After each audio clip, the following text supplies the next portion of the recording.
राम ने नृत्य किया।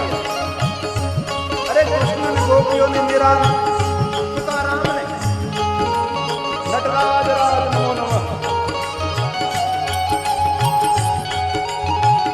ए छोकरा राजू भाई आ जाओ।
चंदा बोले,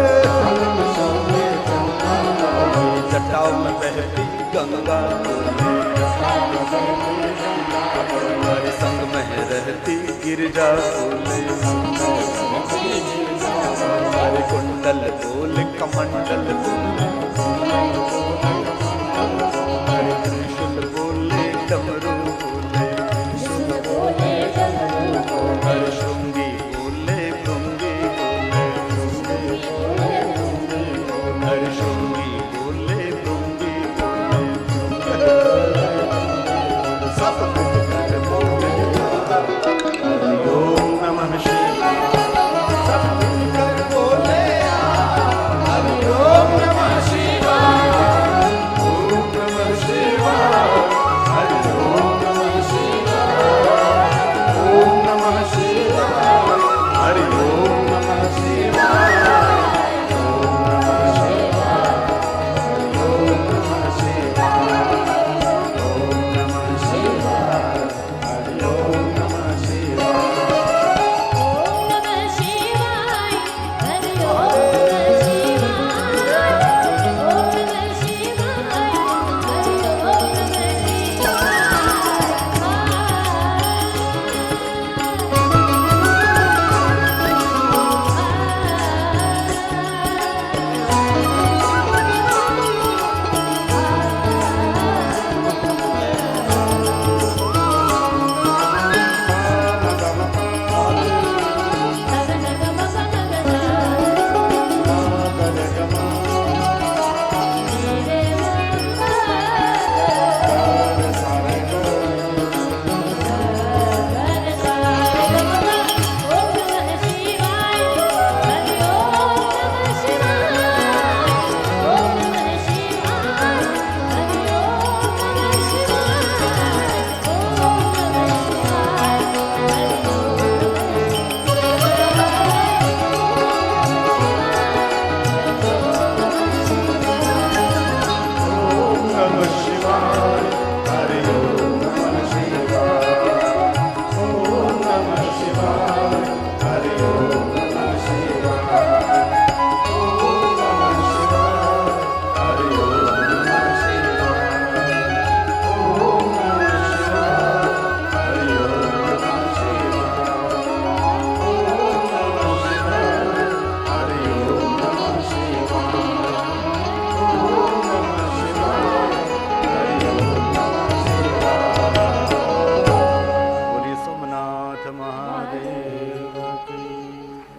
શિવ મહાપણ ભગવાનને પગે લાગી શિવ મહાપણ કથાનો પ્રારંભ કરીએ. મહર્ષિ ભગવાન વેદવ્યાસ રચિત શિવ મહાપર્ણમાં અદ્ભુત ભગવાન મહાદેવની કથાઓ છે.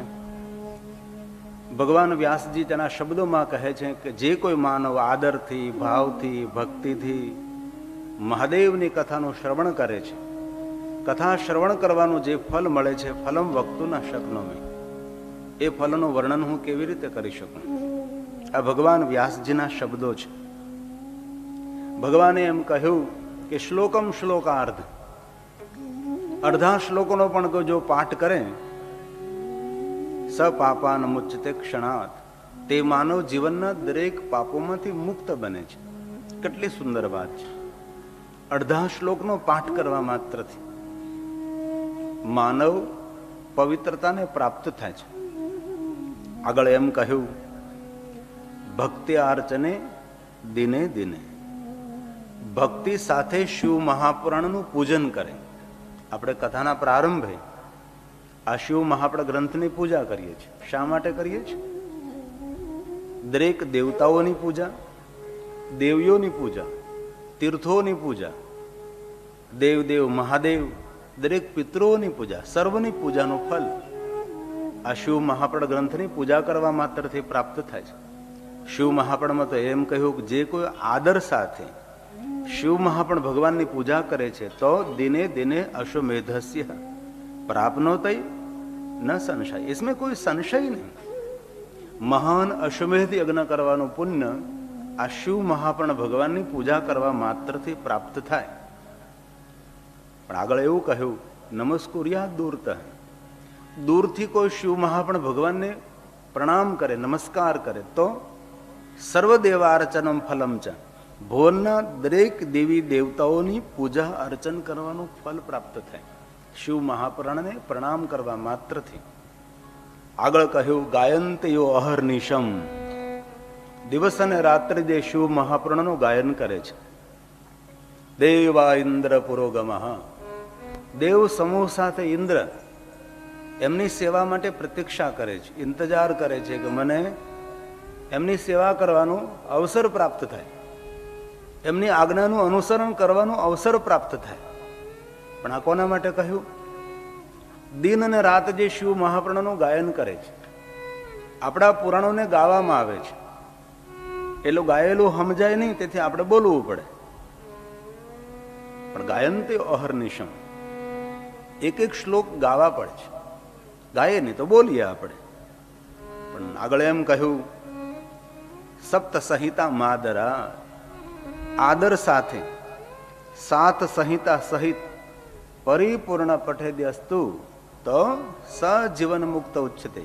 એ માનવ જીવિત હોય તો પણ તેને મુક્ત માનવો. મુક્તિ માટે કોઈ સાધના, કોઈ ઉપાસના, કોઈ અનુષ્ઠાન તેનાથી થઈ શકે તો બહુ સારું. પણ જો ન થઈ શકે તો જીવનમાં એકવાર સંપૂર્ણ શિવ મહાપુરાણનો પાઠ કરવામાં આવે તો તે માનવ જીવિત હોય તો પણ તેને મુક્ત માનવો, મુક્તિ તેને ઉપલબ્ધ થાય છે. આ છે ભગવાનની કથાનો મહિમા. માનવનો શ્રેષ્ઠ સદગુણ શ્રવણ પ્રીતિ હિ લાલસા, કથા સાંભળવામાં તેને પ્રીતિ હોવી જોઈએ, કથા પ્રત્યે તેને આદર હોવો જોઈએ. રામચરિત માનસમાં તુલસીએ એમ કહ્યું કે જેના કાન કથાનું શ્રવણ નથી કરતા એ કાને કાન નથી, એ તો સર્પને રહેવાના ઘર છે. જો સારી વાતો સાંભળવાની આદત, સારી સારી વાતોની વહેંચણી કરવાની આદત, ભગવાનની કથા શ્રવણ કરવાનો ભાવ એ માનવનો શ્રેષ્ઠ સદગુણ છે. જીવનના દરેક સદગુણ હોવા જોઈએ, પણ શ્રેષ્ઠ સદગુણ કયો? કોઈ સારી વાતોનું શ્રવણ કરવું, ભગવાનની કથાઓનું શ્રવણ કરવું. આ શબ્દો રામચરિત માનસ તુલસીના છે. जिन हरि कथा सुनी नहीं काना, श्रवण रंध्र यही भवन समाना, श्रवण रंध्र यही भवन समाना. જે પ્રભુની કથાનું શ્રવણ કરે છે એને દરેક યજ્ઞ કરવાનું ફલ પ્રાપ્ત થાય છે. કથા એ યજ્ઞનો પણ યજ્ઞ છે ને. કથા એ પૂજાની પણ એક શ્રેષ્ઠ પૂજા છે. કથા એ વ્રતોમાં શ્રેષ્ઠ વ્રત છે. તેથી માનવે જેટલો સમય મળે તેટલો સમય ભગવાનની કથાનું શ્રવણ કરવું એ શ્રેષ્ઠ ઉપાસના છે, એ શ્રેષ્ઠ ભક્તિ છે. રામચરિત માનસ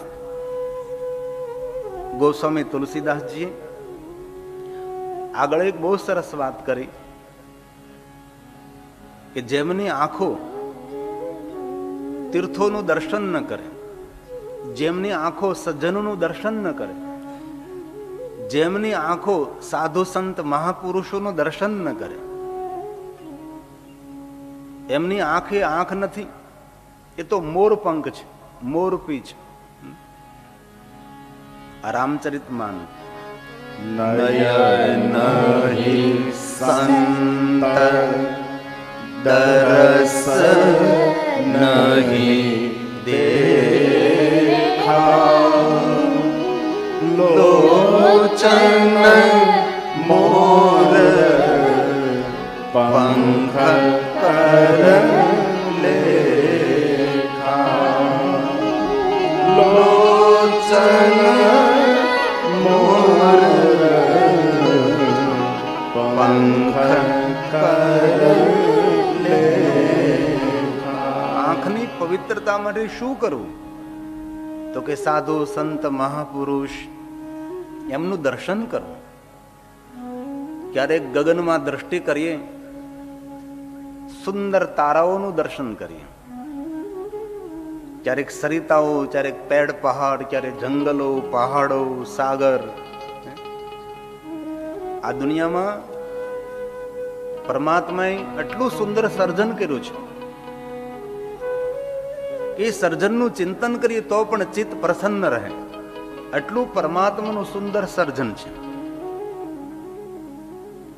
આપણે કોઈ સાધુ સંત મહાપુરુષોનું દર્શન કરતા હોઈએ ત્યારે આંખ આપણી પવિત્ર થાય છે. અરે સાધુ મહાપુરુષનું દર્શન કરતા તો આંખ પવિત્ર થાય, પણ એક હમણાં સાધુએ બહુ સરસ વાત કરેલી કે જેમના દ્વારા આવા ભગવત કથાના આયોજન થાય છે, જેમના દ્વારા આવા મહાન યજ્ઞો થાય છે, એવા પુણ્યવાન પવિત્ર જજમાનશ્રીઓનું દર્શન કરવા માત્રથી આપણી આંખો પવિત્ર બની જાય છે. કારણ કે આ અવસર દરેકને નથી પ્રાપ્ત થતો ને. બહુ જૂજ, બહુ ઓછા માણસોને અવસર પ્રાપ્ત થાય છે કે જેમના આંગણે પ્રભુની કથાઓ થતી હોય છે, જેમના આંગણે ભગવાનની કથા થતી હોય છે, એવા બહુ જ ઓછા પરિવાર હોય છે. તુલસી કહે છે, જેનું મસ્તક કોઈ સાધુ સંત મહાપુરુષ ગુરુજન પ્રભુના ચરણોમાં ઝૂકતું નથી, એ મસ્તક નથી, એ તો કડવી તુંબડી છે. આ રામચરિત માનસનો પ્રસાદ છે. તે સિર કટો તુંબરી સમતુલા કટુ તુંબરી, જેનું મસ્તક કોઈ સાધુ સંત મહાપુરુષ પરમાત્માના ચરણોમાં નમે નહીં, એમના માટે કહ્યું છે.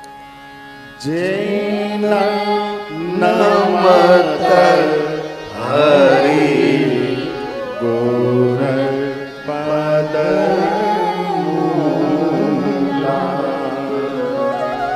જેના નમત હરિ ગુર પદ ભગવાન વેદ વ્યાસજી કહે છે, આ ધરતી પર કોનો જન્મ લેવો સફળ છે? તો કહ્યું, જે વિશ્વનાથ ભગવાનનું ધ્યાન કરે છે, જે ભગવાનની કથાઓનું શ્રવણ કરે છે, જે પરમાત્માની સ્તુતિ કરે છે, જેના કાન ભગવાનની નિરંતર કથાઓનું શ્રવણ કરે છે, તેનો જન્મ લેવો સફળ છે. આ શબ્દો મહર્ષિ વેદવ્યાસજીના શબ્દો છે. શિવ મહાપુરાણનો આ શ્લોક છે. કોનો જન્મ લેવો સફળ? ભગવાન બોલ્યા છે, તે જન્મ ભારજ ખલો જીવન લોકે. જે લોકમાં આપણે રહીએ છીએ એ લોકનું નામ છે જીવલોક. અને ભગવાન શંકરજી, ભગવાન શિવ એ જીવલોકમાં નિવાસ કરે છે. દેવો દેવલોકમાં રહે, વિષ્ણુ વૈકુંઠમાં રહે, બ્રહ્મા બ્રહ્મલોકમાં, ઇન્દ્ર અમરાવતીમાં, ઇન્દ્રપુરીમાં. પરંતુ ભગવાન શિવ ક્યાં રહે છે? તો કે કૈલાસમાં. તો કૈલાસ ક્યાં છે? તો કે જીવલોકમાં. જીવલોકનું બીજું નામ છે મૃત્યુલોક, જે લોકમાં આપણે રહીએ છીએ. આપણા લોકમાં રહેનારા કોઈ દેવ હોય તો ભગવાન મહાદેવ છે. શંકરમ લોક શંકરમ. આમાં કોઈને પૂછો કે વૈકુંઠ લોક જોયું તો હવ કહે છે ના, બ્રહ્મલોક જોયું તો કે ના, સ્વર્ગલોક તો કે નહીં. આમાંથી કોઈને પૂછો કે તમે કૈલાસનું દર્શન કર્યું છે, તો આમાંથી ઘણા બધા એવા પુણ્યવાન માણસો હોય કે જે કૈલાસને દર્શન કરીને આવ્યા હોય.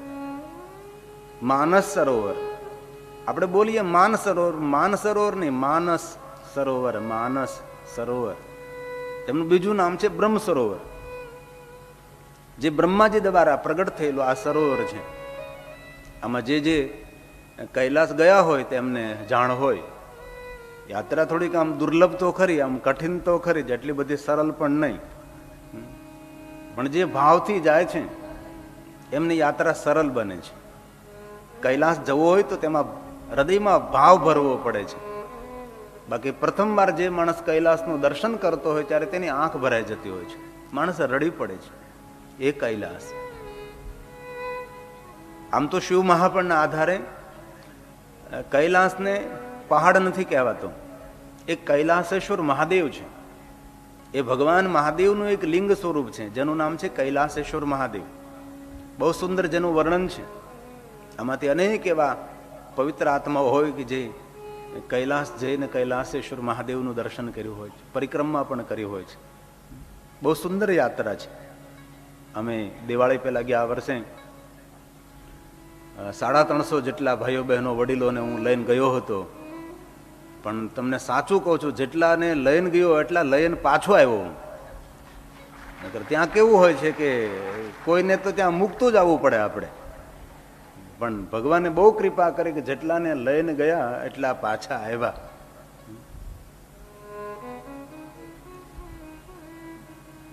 આમ માર્ગની દ્રષ્ટિએ, રસ્તાની દ્રષ્ટિએ બહુ જ કઠિન નથી યાત્રા, પરંતુ ત્યાં પ્રાણવાયુની કમી છે. હવામાં ઓક્સિજન ઓછો પડે તો માણસને શ્વાસ લેવામાં તકલીફ પડે. તો પણ અમે ત્યાં જઈને ભગવાનની શિવ મહાપણ કથા કહી અને અનેક એવા પુણ્યવાન પરમાત્માના પરમ ભક્તો અમારી સાથે હતા. તો શિવ ક્યાં રહે છે? તો કે કૈલાસ. કૈલાસ ક્યાં રહેલો છે? કે જીવલોકમાં. આપણે ક્યાં લોકમાં રહીએ? તો કે જીવલોકમાં. આપણા લોકનું નામ છે મૃત્યુલોક. અને મૃત્યુલોકનો કોઈ દેવ હોય તો ભગવાન મહાદેવ છે, ભગવાન શિવ છે. તેથી વ્યાસજી બોલે છે કે આ જીવલોકમાં કોનો જન્મ લેવો ધન્ય છે? તો કે વિશ્વનાથ ભગવાનનું ધ્યાન કરે છે તે જન્મ. તે જન્મ